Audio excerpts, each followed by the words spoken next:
Teman-teman yang dirahmati Allah Subhanahu wa taala, pertama-tama puji syukur kepada Allah yang udah ngasih kita nikmat siang dan malam gak pernah berhenti. Walaupun sebagian besar nikmat Allah itu jarang kita sadari. Tapi Allah Subhanahu wa taala tetap ngasih kita nikmat walaupun kadang-kadang kita mengabaikan panggilan-panggilan Allah Subhanahu wa taala. Termasuk panggilan untuk menikah. Ini sebelah sini nikmat nih ya.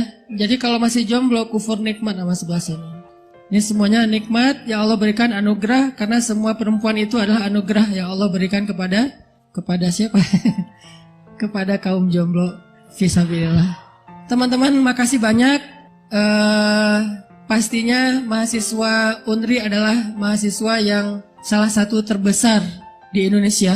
Bocoran dari Pak Presiden. Terus juga prestasinya luar biasa. Pokoknya saya ngerasa bangga bisa hadir di tengah-tengah kalian semuanya. Tepuk tangan buat semuanya.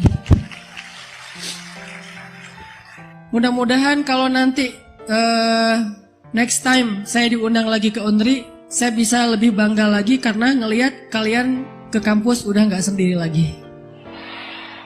Amin atuh ya. Siapa yang tadi ke kampus sendiri? Semuanya.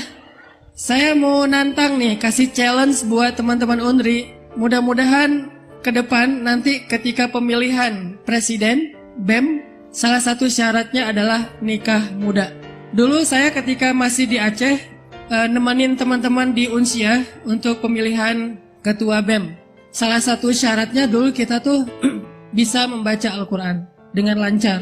Terus periode berikutnya kita bikin syarat bisa menghafal juz 30. Nah mudah-mudahan UNRI adalah pioner di Indonesia yang pemilihan BEM ada salah satu syarat lagi, nikah minimal usia di bawah 22 tahun. Jadi kalau nikah muda insya Allah sempurna kan? Menyempurnakan setengah agama. Nah istrinya wakil ketua BEM. Yeah. Jadi kalau rapat di kampus nggak selesai lanjutin di rumah. Biar para pengurusnya pada baper gitu. Duh, kenapa ya rapat cuma sebentar?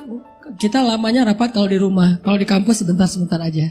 Insya Allah tahun depan atau next time kalau saya lagi kesini, insya Allah udah ngelihat teman-teman ini berangkatnya berdua sama teman kos-kosan. Jadi nggak ada lagi sekat antara cewek dan cowok, udah nyampur. Karena kenapa? Di sebelahnya udah pasangannya. Di Masjidil Haram aja teman-teman, saya pengalaman pernah umroh, itu ada khusus area sholat buat couple.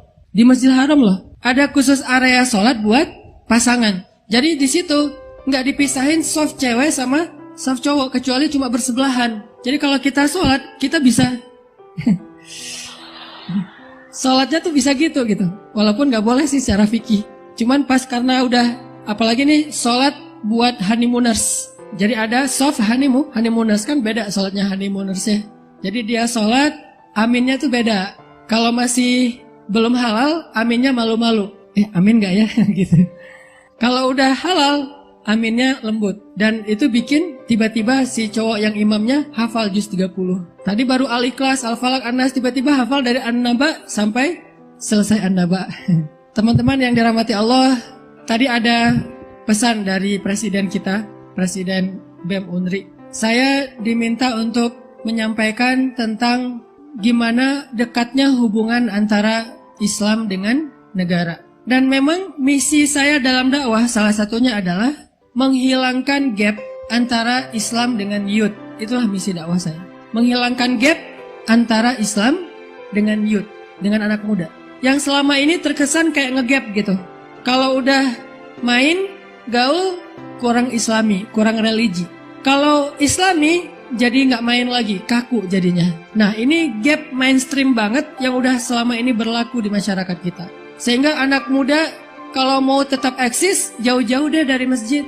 Kalau udah dekat ke masjid, udah nggak asik lagi, udah nggak jadi temenan lagi, udah jauh-jauhan. Nah ini artinya masih ada gap antara Islam dengan anak muda. Dan misi saya dalam dakwah itu menghilangkan gap itu secara bertahap. Mulailah kita ngambil hashtag banyak main, banyak manfaat, sedikit dosa. Taat tapi asik. Terus kita mencoba untuk mengetengahkan lagi, nyampein lagi hadis-hadis tentang main. Gimana Nabi itu orangnya asik, seru, santai, enjoy, easy going. Ternyata Nabi itu kayak gitu banget tuh teman-teman. Sehingga kalau kita baca sirah Nabi lebih dalam, kita bakalan ngelihat ternyata Islam itu nggak bisa dipisahin dari kehidupan kita. Karena hidup itu adalah Islam. Dan Islam bukan cuma ritual, bukan cuma ibadah. Tapi main juga ada Islamnya. Ternyata ada hadis Nabi SAW itu suka main. Nabi suka event, Nabi suka festival. Jadi kalau ada orang bilang, oh itu mah nggak ada hadisnya. Memangnya sudah baca semua hadis? Coba baca lagi. Ternyata banyak banget hadis-hadis yang selama ini kita belum hafal, belum baca, justru menjelaskan tentang betapa santainya agama Islam. Allah aja zat yang maha baik, santai banget sama hambanya. Allah hard feeling gak sama kita? Enggak. Kalau Allah hard feeling sama kita, sekali kita bikin dosa, langsung Allah celakakan. Sekali kita bikin dosa, langsung Allah binasain.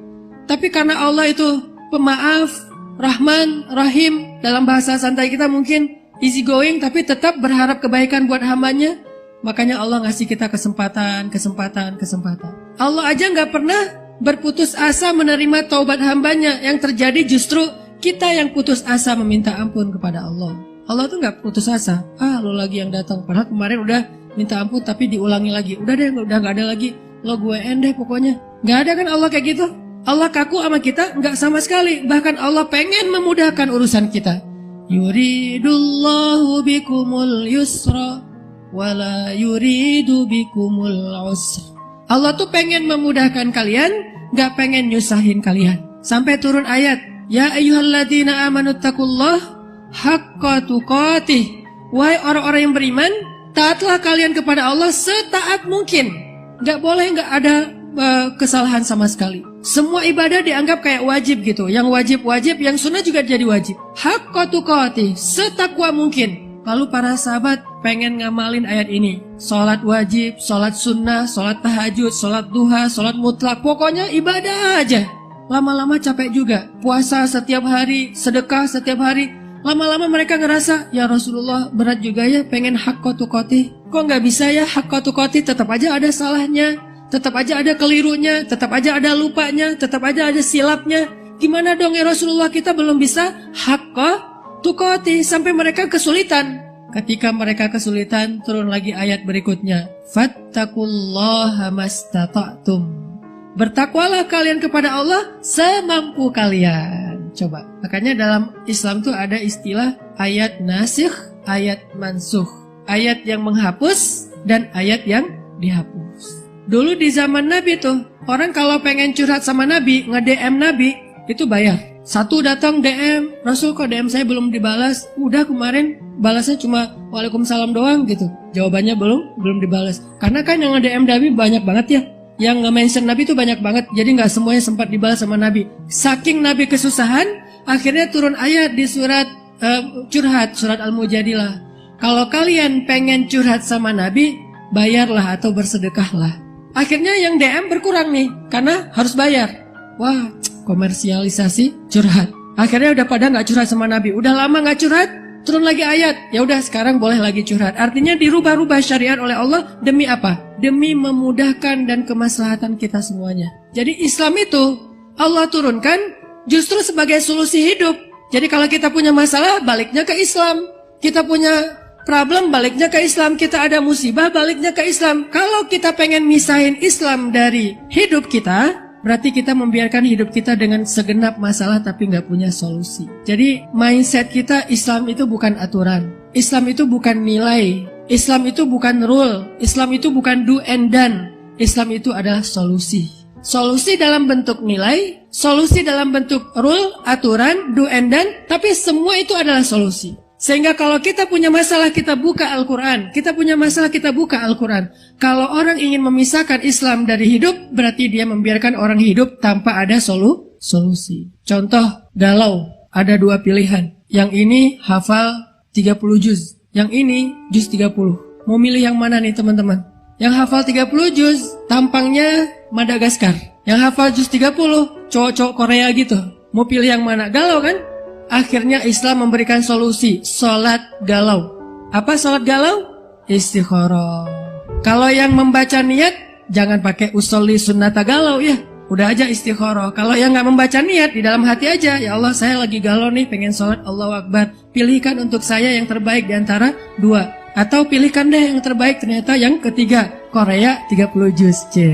Apalagi masalah kita baper sama orang lain. Pernah nggak sahabat baper? Pernah. Siapa sahabat yang baper? Abu Bakar. Gara-gara anaknya difitnah, akhirnya Abu Bakar bersumpah, saya nggak bakalan nolongin dia lagi. Soalnya dia ikut memfitnah anak saya dalam haditsul ifki. Turun ayat. Kata Allah, mau nggak kamu jika Allah mengampuni dosa-dosa kamu, wahai Abu Bakar? Caranya gimana Allah? Maafin dulu kesalahan orang lain, nanti Allah akan maafin kesalahan kamu. Solusi juga tuh, sehingga kita jadi mudah maafin orang lain, karena kita memikirkan diri kita sendiri. Saya pengen dimaafin sama Allah, pengen diampuni, ya udah saya ampuni orang lain. Tapi susah banget Ustadz, dosanya terlalu besar. Apa emang dosanya? Dia jalan sendiri dengan mantannya. Dia nikah duluan, padahal kita udah janjian gak bakalan nikah sampai lulus. Ternyata dia lulus duluan, saya nggak lulus, makanya nikah duluan. Salah kita sih nggak lulus. Gimana nih cara memaafkan? Ingat aja ke diri sendiri. Ternyata kalau kita makin besar dosa orang lain yang kita maafin, makin besar juga dosa kita yang dimaafin sama Allah Subhanahu Wa Taala. Islam itu solusi, Al-Quran itu solusi, teman-teman.